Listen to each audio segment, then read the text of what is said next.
going to start off with the Roughnecks at the Vipers, which was the first one. This was the Vipers' first home game. They're actually playing in the Tampa Bay Buccaneers Stadium, and they may look decent. Like I said, the Vipers actually had an offense this game.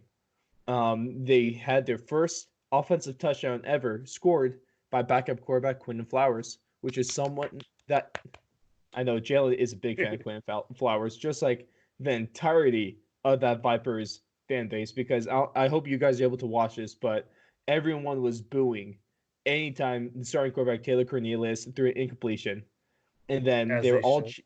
as it should. Everyone was chanting for Flowers, and when he finally got in, they lost it. And when he scored the first Vipers touchdown ever, they went ballistic. And he Honestly, I actually had thought a pretty decent game. He had a no, decent game. he had a good game. Nothing to discredit him.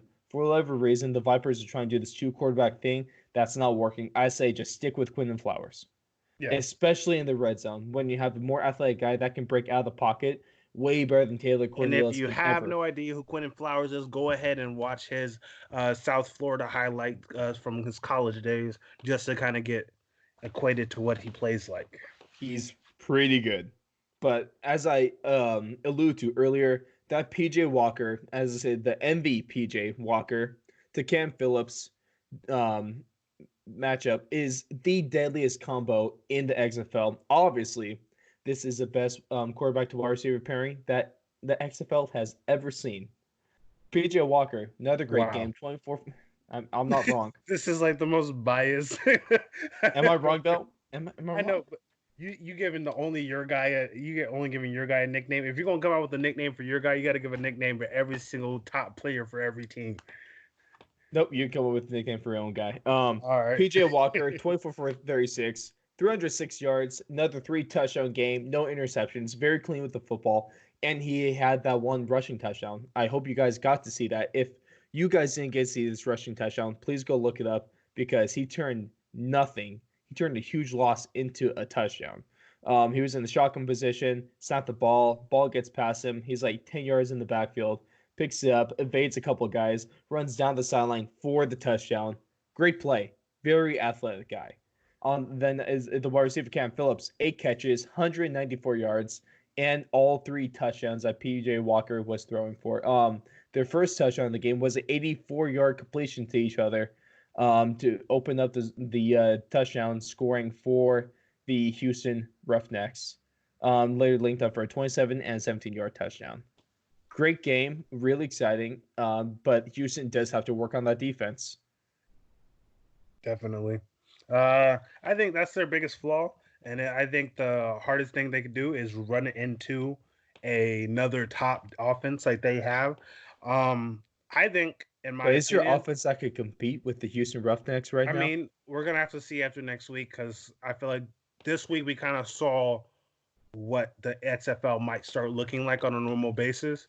Mm-hmm. Um, I think that there's a good chance. I want to say exactly 100% chance. There's a good chance if Flowers would have played the whole game that they might not have won that game, just based off of how he ended up playing and just you could tell like after he went in the the team just seemed like they were more energized to play. They wanted to win.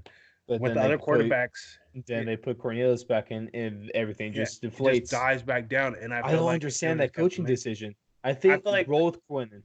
Yeah, I feel like it's just right now at this point you have to try everything, and I think this was kind of like a last tryout. Like if you want your spot, we're gonna give you both a certain amount of tries. After that, one guy's taking over, and I feel like that's what they did, but that cost them the game, or at least a Yes. chance at winning the game.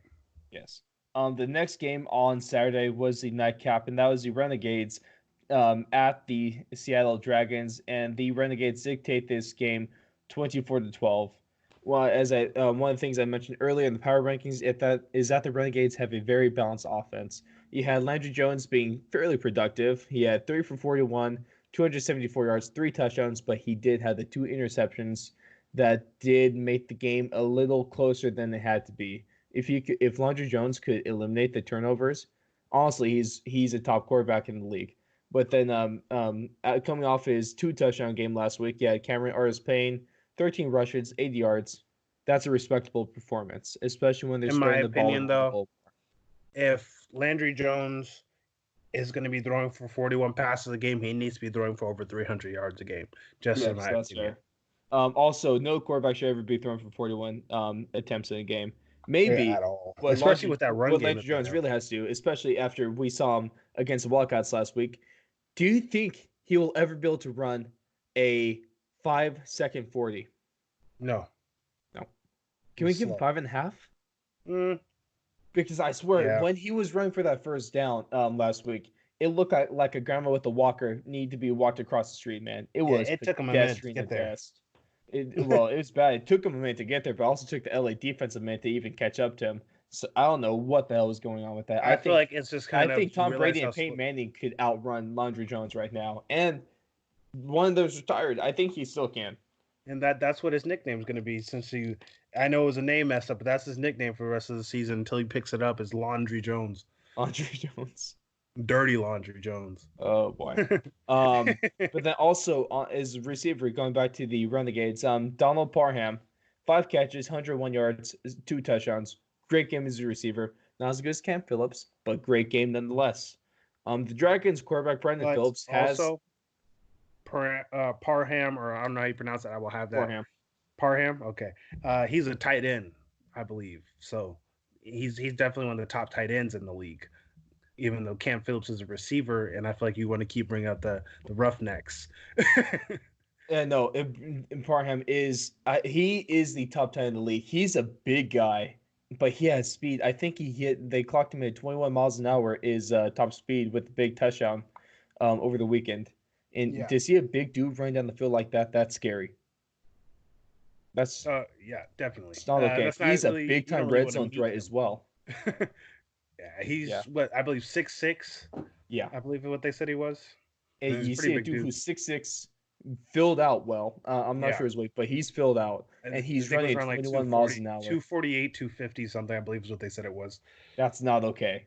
Not Come at on, all. man. That's a scary sight. That's not okay.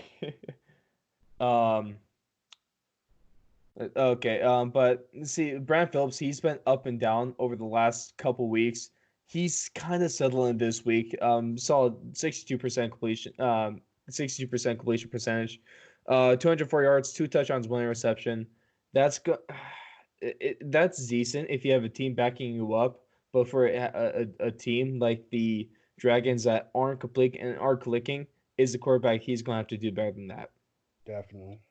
Uh, See, but this next one, as we mentioned earlier, Blake, you are going to finally introduce to us your XFL team. And I think there's no better way to introduce that than breaking down the first game from Sunday's action. Yep, I finally was able to indulge myself in some XFL football, and I could properly sit back and watch Do we each need a drum game. roll before you announce your team? If you guys wouldn't mind, yeah, that'd be great. And the winner is the St. Louis Battlehawks.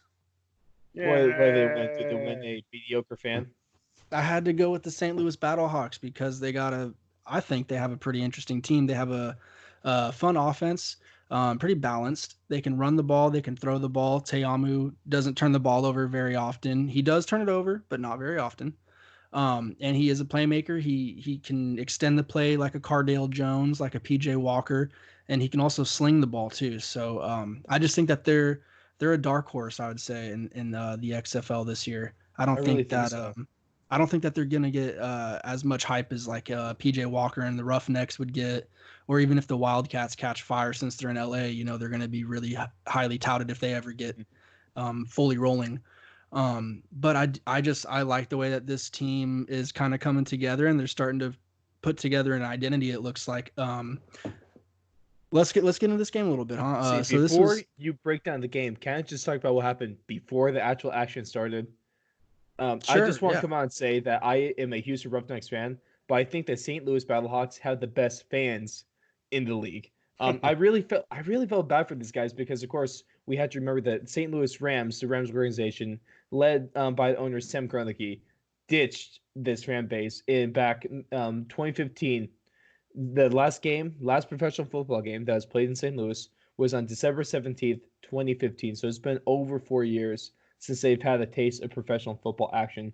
And those fans were so disrespected when he left, and I felt bad for them. And I'm so happy they have a team now to root for. I thought it was a great move by the XFL when they first initially announced that they would have a team in St. Louis to go off of that fan base. Definitely. But you guys all had to see these groups. This group of St. Louis fans. They had a piñata of Stan Kroenke, the owner of the Rams, and they beat that piñata with a steel chair and ended up decapitating said piñata.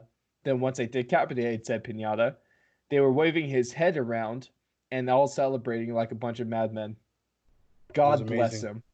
God bless him. God bless the Battlehawks. Oh, what a scene. What a scene. Those fans deserve it. Blake. Guardians, I know you're watching this game closely. The Guardians, all three of their rostered quarterbacks playing this game. What was going on with all that, man? I just think they have yet to find continuity within their offense. They, unlike the Battlehawks, have yet to find an identity that they can really trust on a week-to-week basis. It's been very hot and cold, and for the last 2 weeks, it's been extremely freezing, I would say, in terms of their offensive production. I think McGloin, he came in really confident, and I'm not really understanding why at this point, because he was kind of touted as being one of the more experienced guys that's played in the NFL for meaningful snaps. I mean, he's won some games, so let's not totally trash the guy. Preseason games, okay. He's won regular season games. You need to get your facts straight, buddy. I know, I'm just a hater. But no, McGloin, needless to say, he is not impressed this season. And to me, personally, I don't think either of the other quarterbacks looked very good either. I mean, Luis Perez, he had the lone touchdown for the Guardians. He was the only one that kind of put a little bit of offense together. Went 4 of 5 for 80, completing 80% of his passes, 39 yards. But I mean, the last little bit of the game, right? And they just had a touchdown to maybe feel better about themselves going to the next week. That garbage time stuff. Yeah. Okay. Idea here for Matt McGloin's official nickname for the season. We're going with Matt McGroin shot because he's trash. I'm okay with that. All right, Matt McGroin shot is official. Oh boy, Blake. Yeah. I don't know how to recover from that one. No, just move on. I'm just gonna come up with random nicknames while we're going throughout the show. I appreciate that, Jalen. Appreciate Luis that. Perez is Luis President. President of what? Losing? As of right now, yes. Okay. Some other key points with this game. Definitely the third down conversions did not help the Guardians in this game. They were 2 of 10 on third down. 1 of 3 in the red zone in terms of scoring production for touchdowns, and 1 of 2 in goal to go situations. Not very good numbers. You can't tell me a team that will go 20 that will be converting third downs on a 20% clip, converting red zones in red zone possessions a 33% clip, and then only 50% conversion clip on goal to go situations. That is literally the recipe for losing. You can't win the game by not. You have to convert third downs, and that killed them. That absolutely tanked them this game. Yep. Te'amu, he didn't really have to do too much this game. All he had to do was kind of play the Alex Smith role from the 49ers and Chiefs days. Just don't turn the ball over. Hand the ball off, and just run your offense. And I think he did a really good job of just running the offense the way that it was meant to be run. I mean, the Guardians kind of killed themselves in this game. They really, McGloin throwing an interception, they really just didn't do too much, and they didn't have to. They didn't have to go outside of the box of creativity in terms of what they're going to do on offense for this game. And I think that in the long run that's going to help them. The more vanilla you can keep your offense on a week-to-week basis, the more you're going to keep up your sleeve, later when the games start to mean a little bit more. 100% agree on that one. And then they did have that great run offense that they could just depend on. And if they could if they could build off this run offense, that's totally going to help them the rest of the way down the season. Yeah, I think the stats of the game, you definitely don't see a 29-9 win. It doesn't look like that. Just looking at the straight up stats. No. It's just purely efficiency. I mean, I keep forgetting Christine Michaels on these guys' team. Right. He was a good running back in the NFL for a little bit. Not anything great, but See, that's he one was of the successful funny at the things is NFL seeing level. these guys, these names are like, oh yeah, I remember him from the NFL. He's on the XFL now. That's kind of cool. I was Right. a little, These- I, They're, a little they're bit well. second. because these names are all peppered over the XFL rosters. Yeah. I think no doubt though the most exciting point in this game was the kickoff return for a touchdown. The first kickoff return in XFL history. And I love it because it was done on the trick play too, nonetheless. Right, ran the reverse on the return for 84 yards and a touchdown. What better way to have the first kick return in XFL history be ran off a trick play? The way that's their whole intention with this kickoff is to make them more exciting and to get these bigger plays. And that's exactly what they got out of that one. And I think that is exactly what Oliver Luck wanted to see. He was probably smiling from ear to ear when he saw that go down. Oh, yeah. Good for them to see that rule kind of taking a turn now. We saw bigger returns this weekend through all 4 games. Yeah, And that's, of course, this is just making football more exciting, which is what the XFL intends to do. And they did a good job with that. yeah, I have no complaints so far in terms of the kickoff. I think that they've hit the nail on the head with that and kind of eliminated the big collisions that they used to have, and It's they kinda hard to haven't get really big collisions within 5 yards. right, and they haven't taken the excitement out of it either, as you can see from this past weekend. No, they've done with their rule changes so far. I believe they've done a phenomenal job, and I really want to applaud them for that. It's been working out well. Yeah, Definitely. no controversies so far that we can really talk about.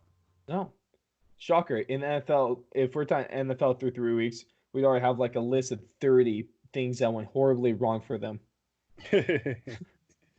That's very true. That was a solid game. It was so nice seeing football being played back in that St. Louis dome, and they did a great job packing that stadium. That first bowl was pretty filled, and Pretty big. sure it was around 28,000.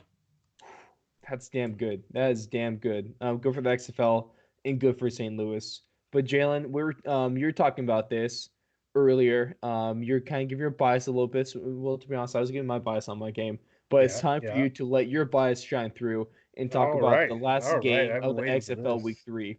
Give it You to know, us. the last game, you got to save the best for last this week. We have a little bit of excitement going on with a little bit of a shocker coming out of LA. We had the Defenders Nation. versus Wildcats game. And I have on the notes, Ross, who in their right mind was expecting this 39-9 thrashing of DC.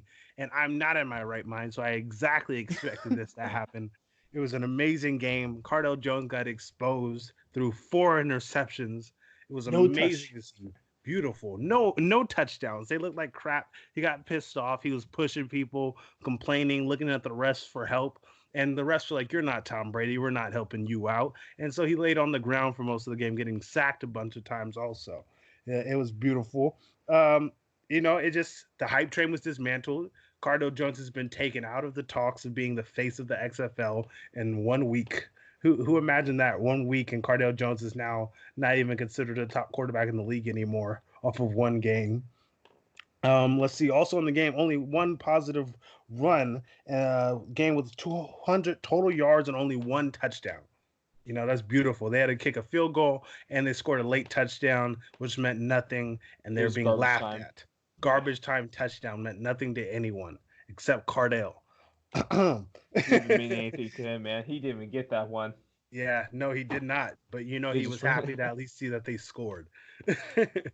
But honestly, it was a large step forward for the Wildcats after having 2 very subpar offensive game and defensive games in the first 2 weeks against the Roughnecks, and the second week